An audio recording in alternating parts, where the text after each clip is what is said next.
doctors tried to take you away. Like the night you took my hand beside fire 30 years ago. Ryan, you good? All right, ready to go. You swore you'd be here to eat this. Welcome in to BlazeRadioOnline.com. I'm Dominic Stern, joined by Cole Bradley and Ryan Blank.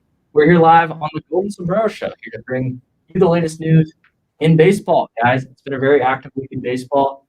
It's been kind of shadowed by football, but just because it's football season doesn't mean it's not baseball season. Absolutely, I completely agree. Yeah, busy week in baseball.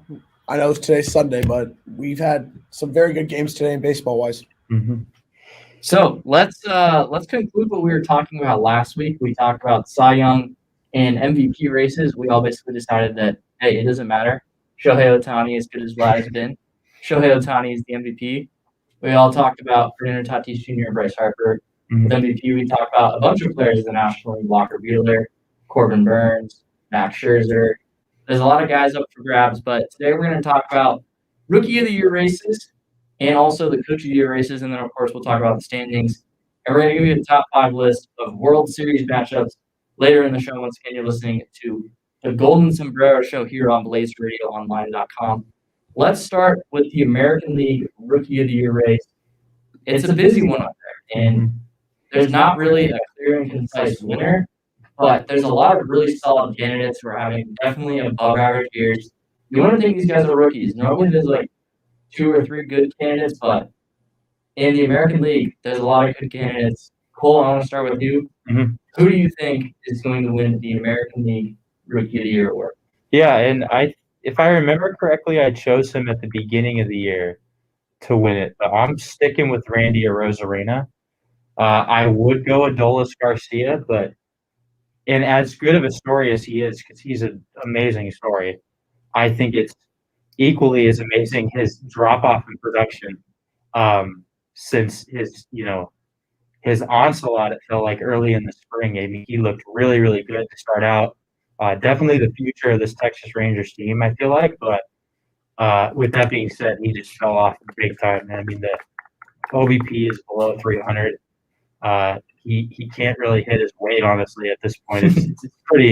It's pretty bad. But I'm going to go with Randy, and he's just been sort of the exact opposite. He sort of picked it up, it feels like, over the past few months. And, I mean, if you're a fan of the traditional stats, I mean, 270 with the 348 OBP is pretty nice, 128 OPS plus, 19 homers. I mean, it's nothing like eye-popping power-wise, but he's getting the job done, and he's once again a focal point of this Rays offense, which is obviously not the strength of their team, but he's a large part of the reason that they're getting the job done in this AL race. So I got him. The best team in the American League. So exactly, yeah. Best rookie, who's a good rookie on the best team in the American League. He seems like a very good candidate. Ryan, are you going to agree with Cole and say Randy Arozarena, or are you going to go somewhere else and pick someone else? I'm going to go with Adolis Garcia. And the reason I got to go with him is because he leads all rookies with home runs and RBIs. And I believe that I can't remember the exact number he's at. Is he still at 29 homers? I think he got 30. I think he got the 30. Because I can't remember if he got to 30 or not. Because with 30, he would tie the Rangers rookie record for most home runs. That's significant. Okay, so he's tied that record. He also has 12 outfield assists, which is only trailing Hunter Renfroe for the most. My guy Hunter Renfroe. Don't just say Hunter Renfroe. He's my been guy. amazing. So I know he's been amazing. Don't have to remind me. So I am going to go with Adolis Garcia for his hitting, but he's also getting it done in the field. All right, that's a good pick. But I think Cole is more in line by saying that it's not going to be Adolis Garcia. However, I'm going to disagree. I'm going to throw in another American League East player. How about Ryan Mountcastle for the Orioles? Obviously getting overshadowed because the Orioles suck. Right. But it doesn't matter. This is the Rookie of the Year award. Yeah. It doesn't matter. He's hitting 260, which is a very good batting average. Only a 311 OBP, so he's not really getting on base outside of his base hits. But he's also got 30 home runs. So, like Adolis Garcia, he's got the same power, but he's got a higher batting average. he gets on base more. I think that Ryan Mountcastle, if he was on a better team and he started off strong back before the Orioles absolutely collapsed because they're in a really good division, I think he'd be getting a lot more hype. And I think that Mountcastle should be the American League Rookie of the Year. He's going to have over 500 at bats, which I think matters. All these guys are. So you're not getting a lack of playing time here for any of these guys when you have some other players, such as Shane McClanahan, I think, is another good candidate for the Tampa Bay Rays. Wander Franco, too. Yeah, Wander Franco, who, I mean, I can't confirm this, but I feel like he's already set like the longest like on base streak for a rookie, which is I mean, his streak was miraculous. And it wasn't a hitting streak; it was just getting on base, which is what we were all promised he was going to do. He was going to get base hits. He was going to hit for some power. And he was going to play good defense, and that's exactly what he's done. The defense hasn't been as great, but definitely a lot of impressive candidates. Absolutely. Luis Garcia, starting pitcher for the Houston Astros. That rotation has surprised a lot of people this year, and he's definitely been a big part of that. Obviously, there's been some other really good pitchers for them, but there's a lot of good candidates if you basically didn't get that out of the way. There is. If you guys had to pick another candidate based off, you can say a name that we've already said, but who's a name that, like, if your guy doesn't win, what do you think would? I would pick Luis Garcia because, like you said, I think if anyone else really stands out to me, it's him. Like you said, he's been good in a surprisingly impressive rotation this year. And that's significant, especially for a team like the Astros that has a chance to go very far this year. And coming in with all the uncertainties and all the guys who are unhealthy in that rotation, that looked like that was going to be their downfall. And it's been one of their strengths, funny enough. And he's been right in the middle of that. So I honestly would go with him if I were to choose not to go with the Rosarena, but I just think what he's doing is more significant for his team, and I think it's much more impressive personally. But no disrespect to any of the other candidates, like you said, it's a pretty loaded race right now. So I would go Garcia. I agree. I would go Luis Garcia. I think that when you look at it, he leads all AL rookie pitchers in F WAR, and I think going into last week he was tied with rookies in wins with 10 and strikeouts. So I'd give it to Luis Garcia. Yeah, and then I just want to give a shout out to McClanahan. I already mentioned him, but his numbers have been impressive. In 22 starts, 3.59 ERA, which is a little bit worse than Garcia with 128 strikeouts in 110 innings. So both those guys, they have right around 10 strikeouts per 9 innings, which for rookies is very impressive. And I think you're going to be looking at guys that a lot of people are going to be considering for Cy Young hype going forward. So I definitely watch out for those guys. Absolutely. The National League Rookie of the Year award, there were some names that we mentioned earlier this year. I don't think either of us are going to be correct. I remember one of us went Q Brian Hayes. No, I went Dylan Carlson. I forget. I think you went Ian Anderson. Yeah, I went Ian Anderson. I chose Q Brian Hayes. Yeah, and we're all going to be wrong, and that's fine because our success with picking Rookie of the Years, with the exception of Cole's a chance, definitely with Randy Rosarena, has been bad on the Golden Sombrero show. That's fine. Really hard award to predict. Is Jonathan India, the second baseman for the Cincinnati Reds, who's basically jump-started this offense? He got it going, and Joey Votto got it going.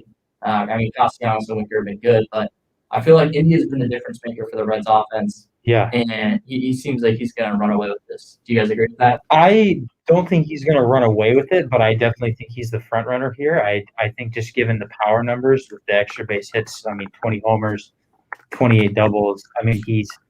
His OBP is 100 points higher than his average. That's exactly what you want from anyone, let alone a rookie. His control of the strike zone or just his discipline is pretty elite in terms of where he's at right now.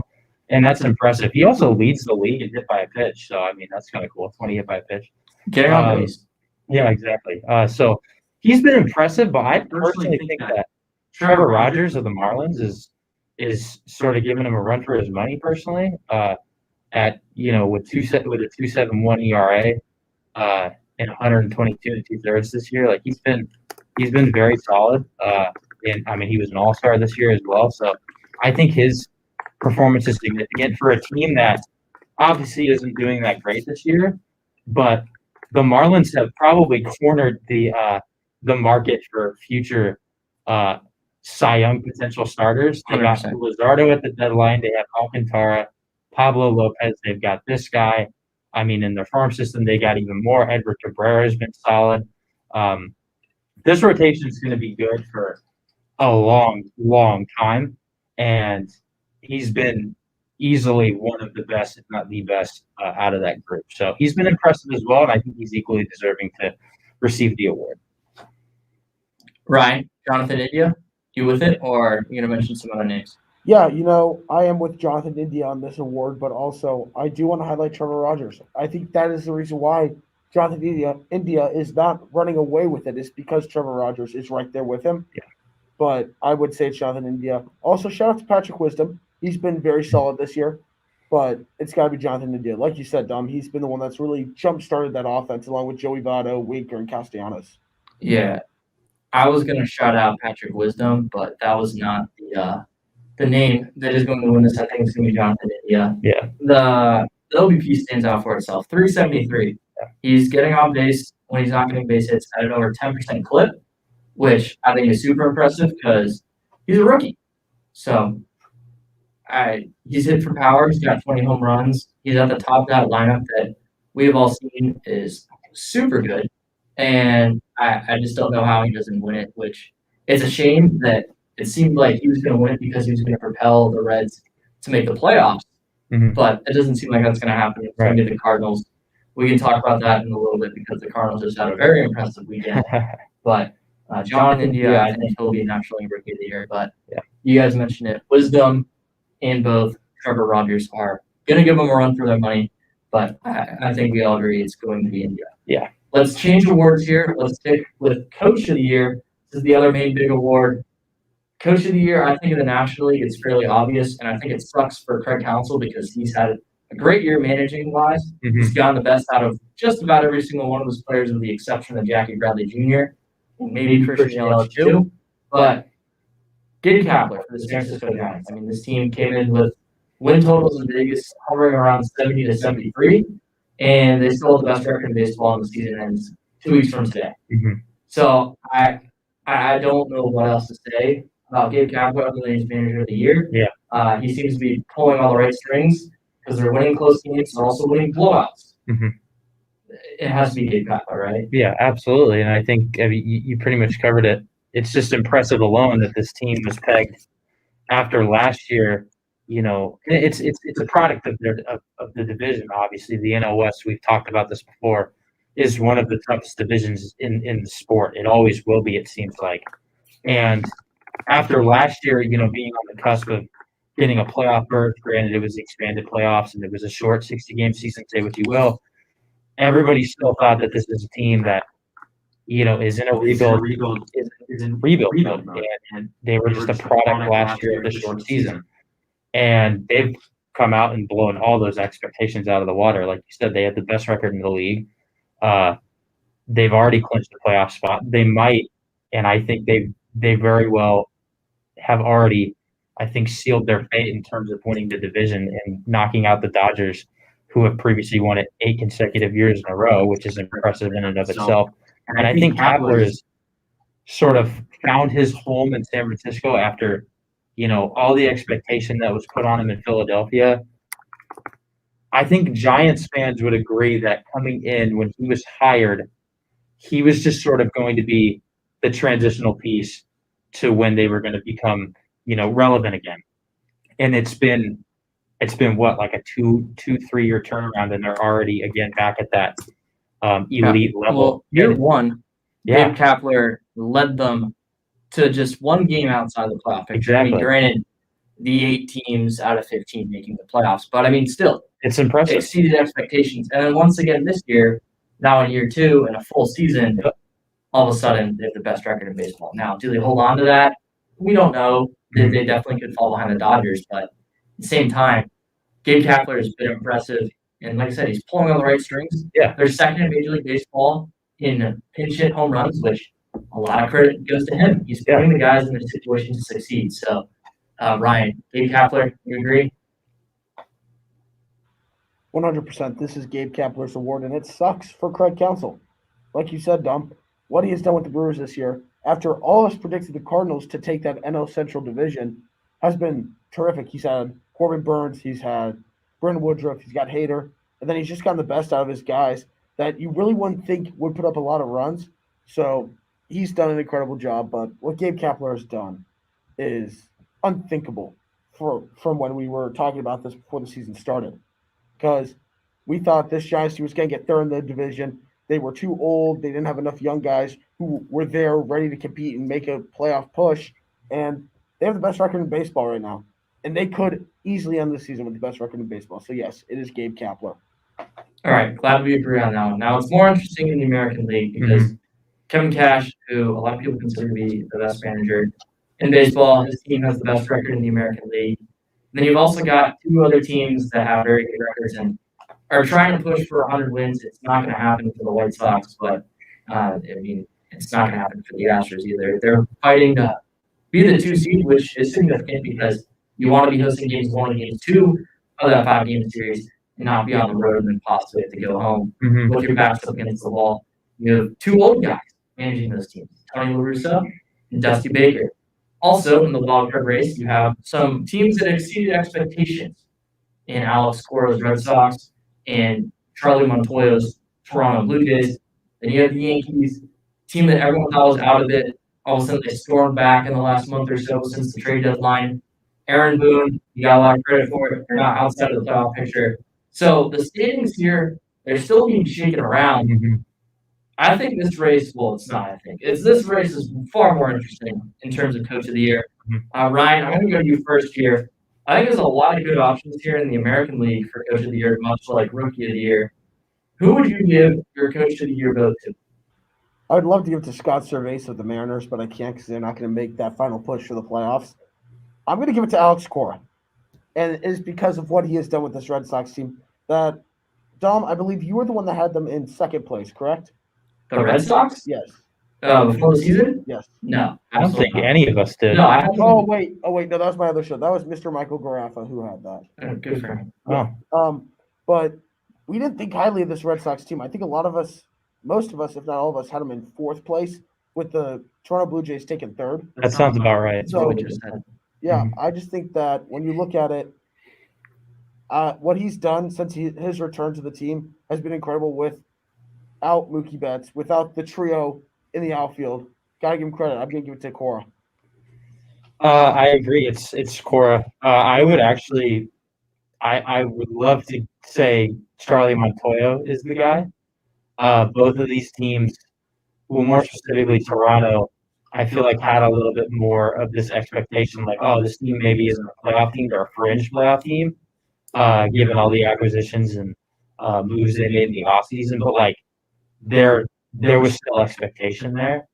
Whereas the Red Sox, after an abysmal 2020, they pitched like garbage. Obviously, it was a mess, and from the start, it looked like this was going to be a rebuild. Like you said, they get Cora back, and he's their guy. And if that wasn't evident before, this year embodies that. They were projected to be sort of right where like the Giants were, probably worse. And just like Kapler and the Giants, Cora has come in and he's propelled these guys into second place. And for the majority of the season, they were in first place. And I think it's a lot because of him. I mean, the players adored him and loved him. And after he was let go, it was devastating for those guys. And so you can kind of see this attitude, and like everybody rallies around Cora when he's back. And the Red Sox are, boom, right back in the playoff picture. And they're one of the best teams in the American League. And I think he's a big part of that. Pitching in general, like I feel like he's managed his team well on the mound. Maybe not as of late, but this is a team that had a lot of issues with their starting rotation, a lot of issues with their bullpen, and have come in and have actually been pretty solid in the starting rotation. They're still figuring things out in the bullpen, but it's a pretty solid team, and he's been making the right moves, pulling the right strings, kind of like Kapler with the Giants, making do with what he has with his roster, and it's helped put this Red Sox team in the thick of this AL East race. And as of right now, especially if they can get on a bit of a run, I personally don't think that there's a whole lot of teams in the American League that can stop them. So credit to him. He's been great. Yeah, and the way that Alex Cora has been able to move or what has been an awful pitching staff in the second half of the season deserves a lot of credit. And, 6.5 games, it's not going to happen, but they can creep up on the Rays and make them feel the pressure and say, hey, we made it close. Yeah. And we're going to face you in that one game or in that 5-game series if we win this one game. And I mean, the Blue Jays have that same opportunity there. Exactly. They're only 7.5 games behind the Rays. The Rays have not been playing great baseball as of late. I think they have and they're hurt. Yeah, they have a sub 500 record in September. Like you mentioned, they're hurt. If any team can overcome injuries, it's the Rays just because they have insane depth. Yeah. But how are you going to be able to count on a team who's starting Brett Phillips a ton in your outfield? Like with all due respect to Brett Phillips, he's had a good year, but dude, he's hit like 210 this year. I know. I think we can lay off the respect a little bit. Well, I mean, he's been good, but yeah, he's a good fielder. He's a good bench bat. He's hit some home runs against righties, so we'll see. Yeah. My personal vote, I think I'd give it to Dusty Baker. I think that they have also kind of exceeded expectations. I think a lot of people were on the A's train after they won the division last year. A lot of people were also on the Angels train, including all of us, which has blown up. But the Angels are still a good team. They're still right around 500, so you got to be able to beat them. The Mariners have been surprisingly good, 10 games over 500, so you also got to beat them. And the A's, they're 15 games over 500. Yeah. You got to be good to beat them. Yet the Astros are here 88-61 with a 200-run differential, which is the best in the American League, second in Major League Baseball, behind the Los Angeles Dodgers. This team was under 500 last year. Granted, they did make the ALCS, which I still don't know how it's they a did miracle that, in and of itself. Yeah, considering they should have missed the playoffs by a long shot. And they've gotten the same thing out of those offensive players. They lost one of their most consistent offensive players in George Springer, and they didn't really add anyone offensively. So the way that their offense has been able to rebound, they've scored 796 runs, which is the most in baseball, best offense in baseball. It's tied with the Rays. And their pitching staff has been very good. 595 runs. Looking at it, the White Sox have allowed less runs. The Brewers have allowed less runs. The Giants and the Dodgers have allowed less runs. That's it. So you're looking at a top offense in baseball and a top 5 defense in baseball. And the coaching staff deserves a lot of credit for that. Dusty Baker, you look at it, not a lot of people were expecting this to be a home run hire. You're like, all right, this is just going to fill in for a little bit. Yeah. But he's been really good. I'd give my vote to Dusty Baker. Going to win a tough division, and I think they're going to be primed to make a very solid run in the American League. Yeah, and I guess just before we move forward, I also agree with Ryan. I would love to give it to Scott Service, but that's a pick I would actually hang on until next year, because if the Mariners, I think, have proven anything this year, they're going to be good very, very, very soon, especially with the slew of prospects they got coming up. Yeah, exactly.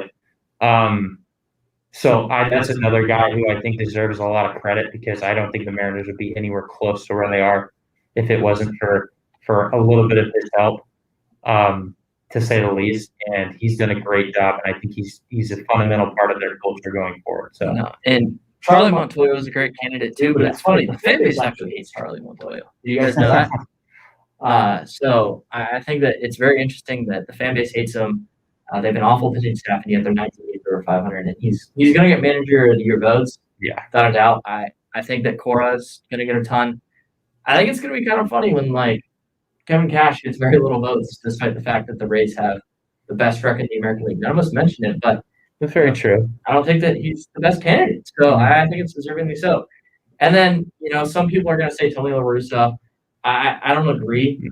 Listen, if you're going to tell me the Indians, the Tigers, the Royals, and the Twins were all under 500, and the White Sox were a good playoff team, you'd probably expect them to be up near 100 wins on the year. They're not going to be close to that. Now, there are 21 games over 500, which is good. No one's going to sit here and tell you that's not good, but you would have expected this White Sox team to be better. And more, they had some injuries. Obviously, Luis Robert and Eloy Jimenez were huge injuries, but they have a great bullpen. They have a good starting rotation. They have a great lineup, and they're not really that far ahead. They're the 3 seed in this really bad division. So we all were not fans of the Tony La Russa hire, and I think for really good reasons. But at the same time, Tony La Russa doesn't deserve any votes for manager of the year, and it's probably because he hasn't done as good of a job as I think the White Sox should have, and he hasn't been as great of a head coach. Exactly. Yeah, 100% agree.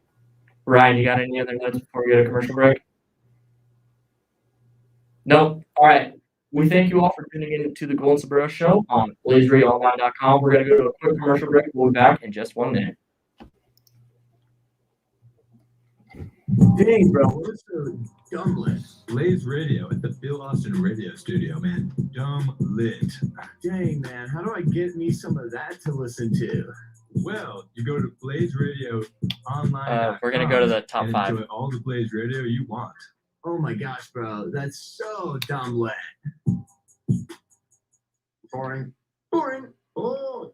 Yeah, thank you all for tuning in on YouTube. We're going to go to our top 5 World Series matchups in 20 seconds. Isn't that right, Sherlock? No.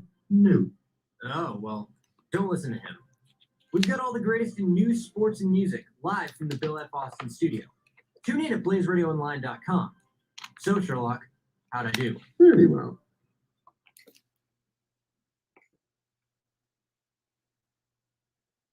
All right.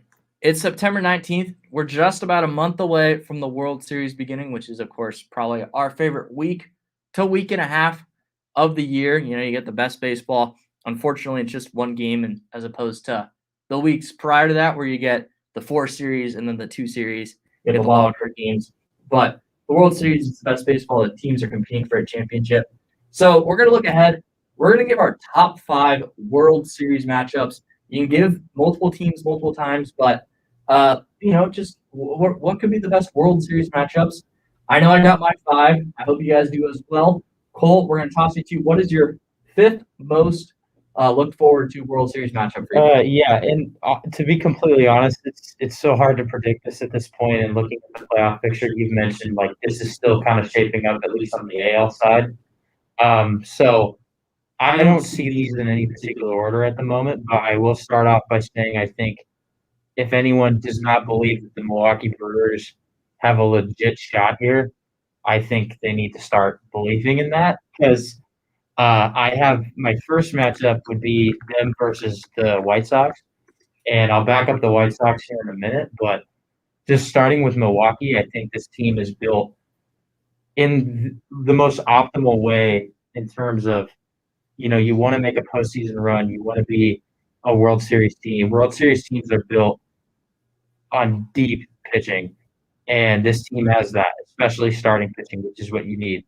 Normally, it's sort of, I guess, preferred that you have like 3, 2, 3 guys to sort of be like, the front runners in your rotation to help carry you through a postseason. A lot of teams go to a 3-man or a 4-man rotation anyway.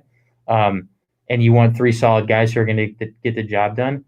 When you have Corbin Burns, Brandon Woodruff, and then either, whether it's Eric Lauer or Adrian Hauser, I mean, that's 4 guys alone right there who could, on any given night, give you 6+ and could hold any lineup at bay for the majority of the night. And not to mention, you've got a bullpen of Devin Williams, Josh Hader, Hunter Strickland's been really good this year.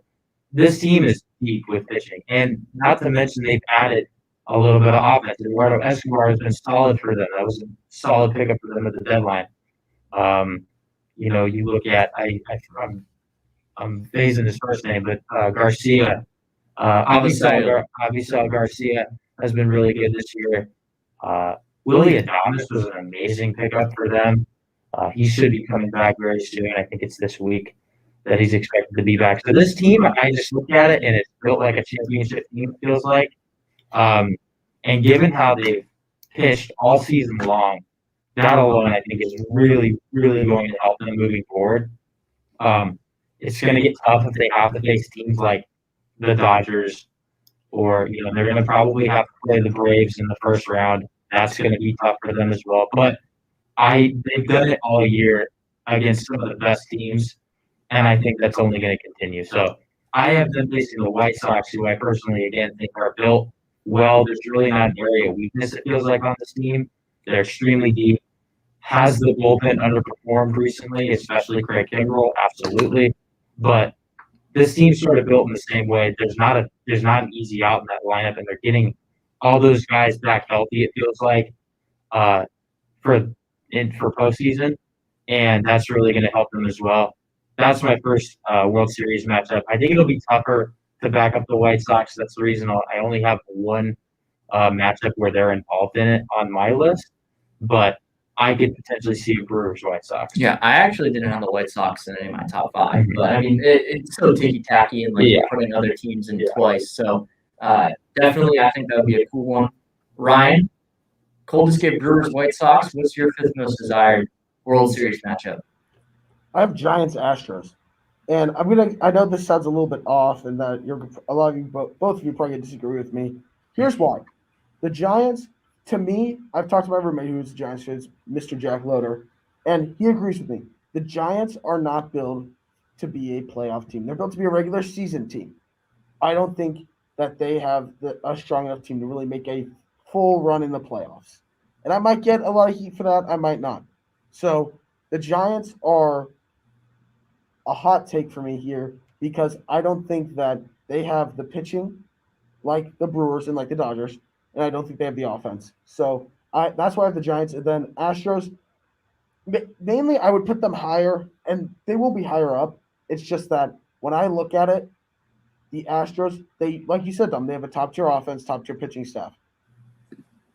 But what happens when they have to go up against a top-tier pitching staff like the Rays? So that's really where I get that one. So that's my first matchup. All right, my first matchup is going to feature the Cold Brewers, but it's also going to feature Ryan's Astros. Because those aren't your teams, those are the 2 teams you've already talked about.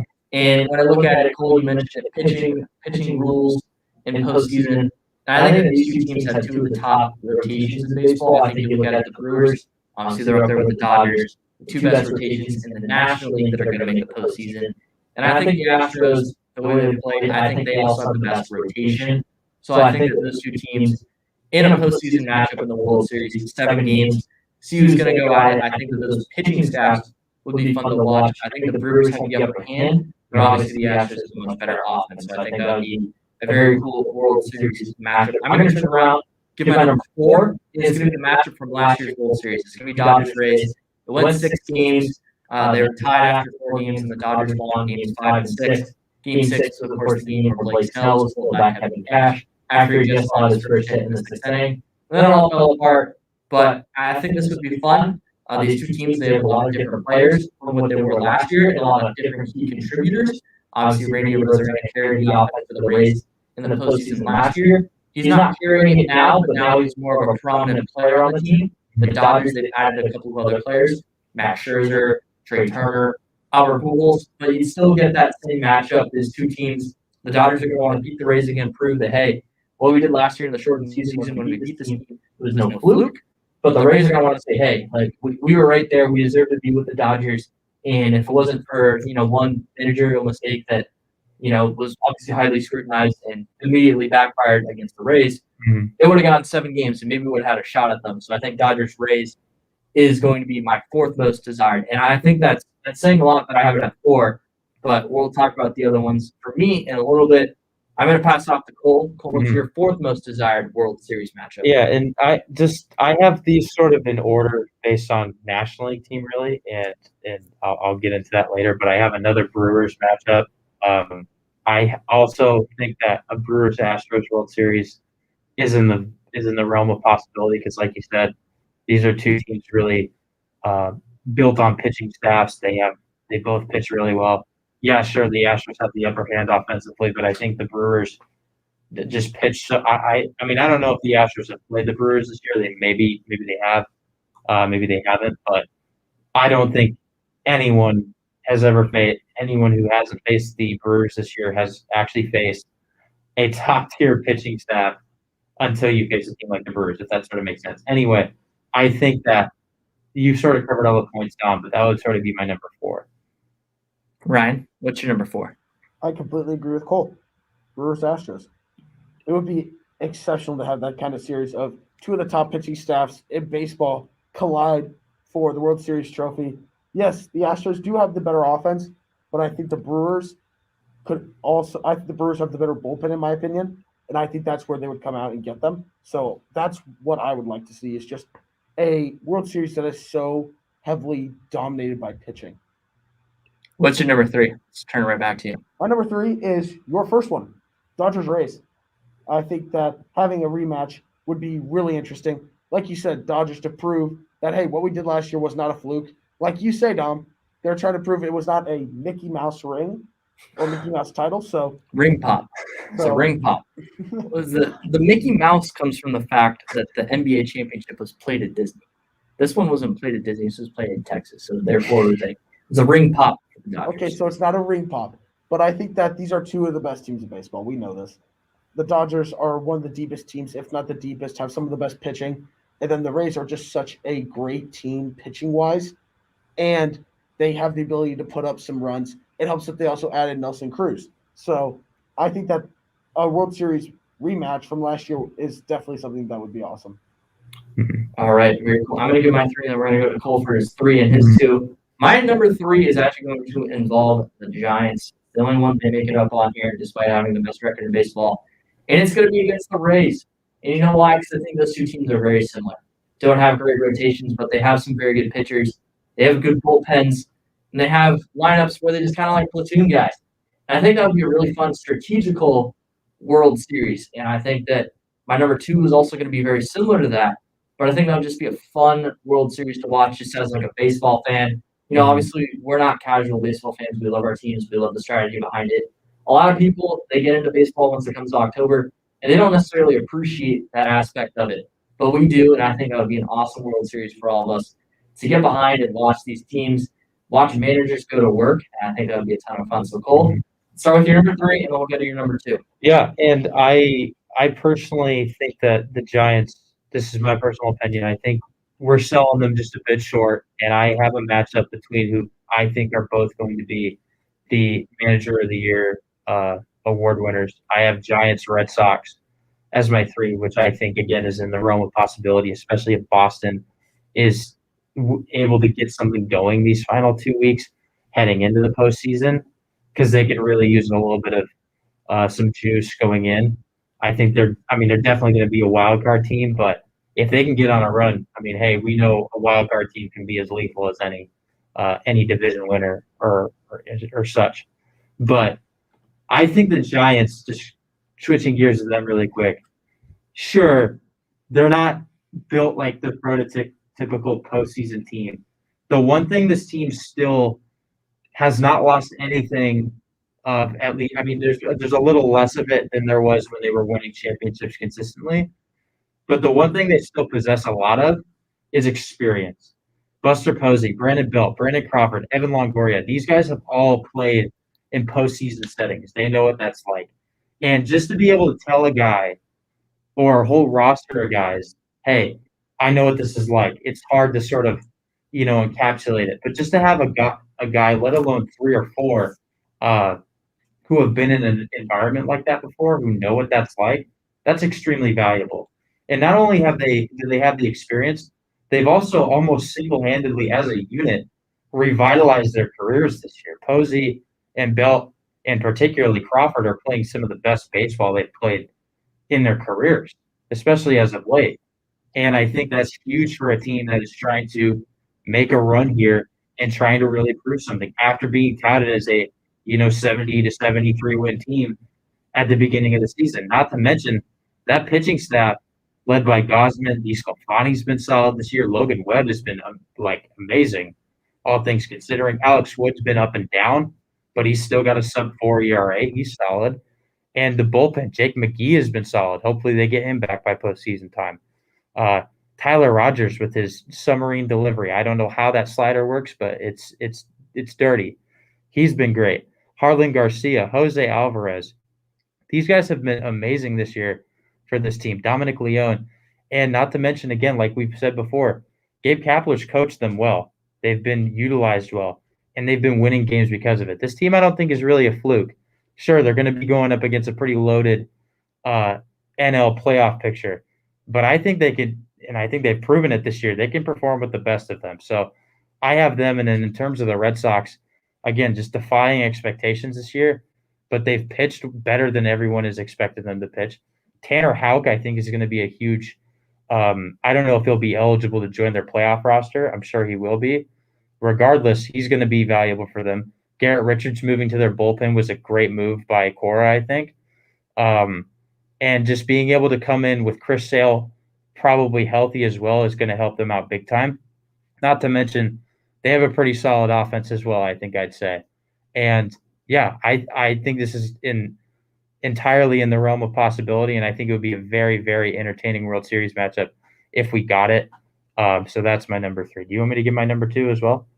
So I'll stick with the Giants here. I think Giants Rays, like you guys have said before, would also be a really solid matchup. So I have that as my 2. You guys pretty much covered everything there.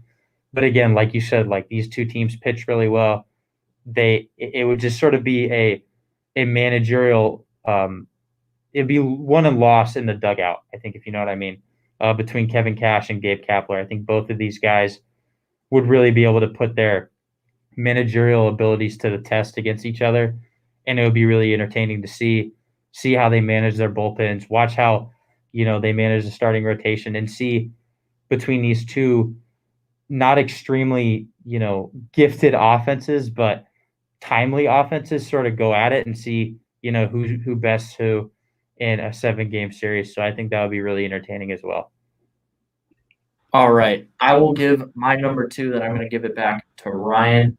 My number 2 is going to be, like I said, similar to Rays Giants. It's going to be Rays Brewers. And it's just the bullpen, the starting pitching, and the lineups, the way that these managers are going to be able to go after it. Craig Counsell and Kevin Cash, 2 managers who have been around for a long time now at this point. I think they're 2 of the most longest tenured managers in Major League Baseball.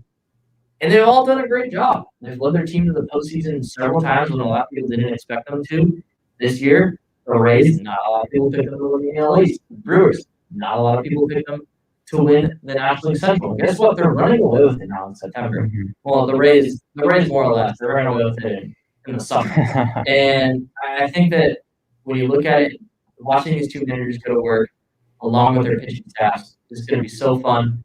The way they put lineups out there with bats that not a lot of people were expecting to be this good, just all over the place, is going to be a ton of fun, and I think that would be my second most desired World Series. All right, Ryan, what's your number 2? Same one as what you just said, Brewers, Rays. I think these teams just remind me of each other so well because so pitching oriented, 2 of the best pitching teams in the league, and then offenses that can really do a great job of putting up runs. Not offense that are going to always put up runs at high quantities, but offenses that can put up some runs. So I feel like this would be just a great matchup to see these 2 teams who are 2 of the best at the strategy piece of baseball go at it. All right, then I'm going to give my number 1 World Series matchup, and because none of you guys have said it, I'm going to assume that it's what we all have as number 1. Otherwise, you're completely wrong.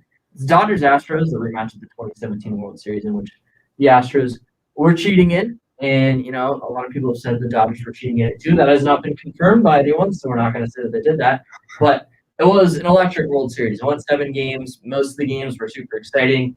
I mean, Game 7 was an exception to that. But, the Astros, they went out there and just pummeled them in Game 7. So I think that this would be the most exciting World Series. The Dodgers have been widely considered to be the best team in baseball, despite not having that best record in baseball. Basically, at any point outside of April, they've always been right up at the top, but they haven't had it. And then the Astros, they've been regarded as also one of the best teams in baseball. Just getting these teams with a ton of playoff experience, managers who have been there, good pitching staffs, great lineups. I think this would be the best World Series in baseball. And I'm going to assume that you guys are going to agree with me on that one. No, but again, I think I made this point before. I don't really have this in any particular order. I personally believe that, anything can happen. Obviously, we all know that, but it's really tough to judge at this point. And if you haven't noticed to this point, I've actually pegged every single major American League team to have a shot at it because I truly believe that every team in that side of the bracket has a chance. Therefore, my number 1, if you will, I think this would be super entertaining if it happened, and I think it entirely is possible. Dodgers Blue Jays. And I'll back up the Blue Jays here by first mentioning they've only lost 3 games since the start of September. And if we know anything about postseason, obviously regular season, you throw everything out the window. But riding a little bit of a wave going into the postseason is as helpful as any. Um, and while this team does not have a great bullpen, while this team does not have the starting rotation, this team's riding a little bit of a momentum wave, like I said, that reminds me a lot of the 2019 Nationals, a team that had a similar problem in their bullpen. Now, the starting rotations aren't comparable at all with both of those teams. Obviously, the Nationals had a much better one, but they found a way to get it done as a wild card team when everybody thought they had no chance, it seemed like, and they put away the Dodgers, and then they got up against the Astros, who had an incredible season, and stuck it to those guys in 7 games. And I think this Toronto team has a little bit of a similar feel just because they're riding this wave, and I think that they could really, really do some damage, particularly against the American League side of the bracket, just because they've had so much experience, especially against teams like Boston, who they've outscored this year in 19 matchups and are still only 1 game below 500 against them. That's probably their wild card matchup. So I think that honestly could go either way. But you look at it, that might be a little bit more of a favorable matchup for Toronto. And then you look at like their records against some of the other teams, maybe they're not as great, but again, they're riding this wave, and it gives me this confidence. Like, yeah, this team I think can really make some noise, especially with the lineup that they have. Which again, at this point, just like the White Sox, there's not an easy out in this lineup right now, and particularly when you look at Bichette and Guerrero, who is hitting everything in sight right now, and then Robbie Ray, who's riding this hot streak right now as well. I truly believe this is a team that can actually make some noise. That might be a hot take. I really think this is a team that can make some noise. And I think the entire American League side of the bracket is more than capable in doing so. But that would sort of be a matchup I would love to see. And then on the Dodgers side of it, I mean, it's obvious. You guys have mentioned it before. This team is on paper, depth wise, they have been, they always will be the best team in baseball, it seems like. And because of that, you have to give credit where credit's due. And they've been, again, hot ever since I think the start of August, or I mean, ever since the All Star break. It seems like they've picked up steam. They have a lot of people. The depth has been on full display as well. And they've done it with a lot of their starting pitching that has been out for a various amount of reasons this year. And so I think that it's going to be really entertaining to see how they play. But I seriously think that this would be a fun and interesting and intriguing matchup if we got it come late October. So, Ryan, what's your top World Series matchup? Well, I agree with one of you. And the one I'm going to agree with is Dom. Let's go. I think that this would be the best matchup that baseball could get. 100%. And let me explain why. These are two of the best teams pitching and hitting, and it is a rematch of one of the most, I don't know how to phrase it, but questionable World Series is how I'll say it, due to the alleged cheating, of course. And then what happened the year after with Joe Kelly. I think the entertainment level would be insane. I think the quality of baseball would be terrific. And I think the viewership would reach some of the highest levels that it has reached in years because of the intense hatred and rivalry that it'd be good for baseball. It'd be good for baseball. It would be terrific for baseball. Yeah, I agree. So that is why I do have that matchup between the Dodgers and Astros as the top World Series matchup. All right. It's a fair pick. I like it. And I like you giving the Blue Jays some love because I didn't. I'm just not fully sold on the pitching staff being able to compete in October. Obviously, it doesn't matter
over the course of the National League wildcard race, because that is the most hectic one in terms of more teams being right in the middle of it. You had the Cardinals, you had the Reds, you had the Padres, you also had the Phillies. And all of a sudden, the Padres and the Reds, they have choked. The Phillies are trying to get in it. And the Cardinals are now on 8 straight, and they have a 3-game lead over the Phillies and the Reds. The Padres, they have the best run differential in terms of all those teams, but run differential doesn't matter if you don't have as good of a record as them. It was definitely not fun watching the Padres play this past weekend, but the Cardinals, they're firing on all cylinders. The offense, it's getting the clutch hits, which is what the Cardinals always do. They get out of jams too, and I'd be shocked at this point if the Cardinals don't get the second wild card spot. What are your guys' thoughts on that? 100%. And I mean, they've won 8, and getting on a roll and getting a groove going. And this is again another team that has a little bit of playoff experience in terms of where they've been before, and it seems like the Cardinals are always that team that is just so much more consistent than almost everyone else in baseball, not even just the National League. You can always count on the Cardinals, maybe not necessarily in the playoff picture, but making noise, playing spoiler, being of some importance every single season to, the playoff picture or just the overall, landscape of the MLB. And I think, again, this is when you want to get on a roll, and they're starting to create separation and distance after sweeping San Diego this weekend. And it was a crucial series for both sides, but more so the Padres, who have just really imploded. It's been impressive in a bad way, but I think another thing that has just really caught up to this team is they're tired. They're injured. There hasn't been a lot to, they've had so much success early in the season, and there just hasn't been a whole lot to look at and be pleased with so far, at least over the last month or so. And I think it's demoralizing. I mean, it seems like it happens at some point to every team over the course of their history, but the fact that San Diego was pegged to be a World Series contender at the beginning of this year, which I thought was viable. And honestly, if by some miracle they find a way to get in, I still think it's a little bit viable just because of the way the roster's built. But they're hurt, they're tired, and I think it shows. I really expect big things out of them next year, but right now I think it's just about trying to play spoiler any way you can. Ryan, what are your thoughts? Excuse me. We talked about this earlier this week, and you said it last week. This past series of the Cardinals versus the Padres was the most important series of the year for arguably both teams. And I believe that this is the Cardinals' spot now. The fact that they have come in and now won 8 in a row and just taken over. And I hate to say this because you guys know I hate the St. Louis Cardinals, but their pitching's finally hit its stride, per se. The offense is clicking. And Dom, I hate to say it, but the Padres have just imploded. And the huge reason is because that bullpen is so taxed and so tired. So I think this is the Cardinals' spot to lose, and I don't think they're going to lose it.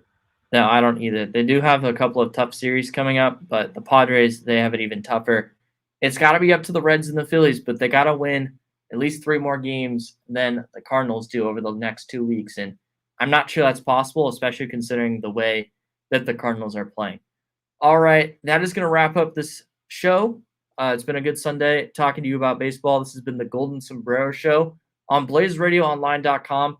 I'm Dominic Stern, joined as always by Cole Bradley and Ryan Blank. Make sure to stay tuned on baseball over the course of the next week. It's going to still be interesting. We're all football fans here, but at the same time, we're even bigger baseball fans. So stay locked in. It's going to be fun in the American League wildcard race. The A's, they're now only 2 games back after they've won 5 straight. So the American League race, it's getting tight. The National League race, I mean, it technically got less tight this weekend, but it's still going to be. Thank you all for tuning in to the Golden Sombrero Show. Dominic Stern on behalf of Ryan Blake and Cole Bradley. Thank you all for tuning in. We'll catch you next time.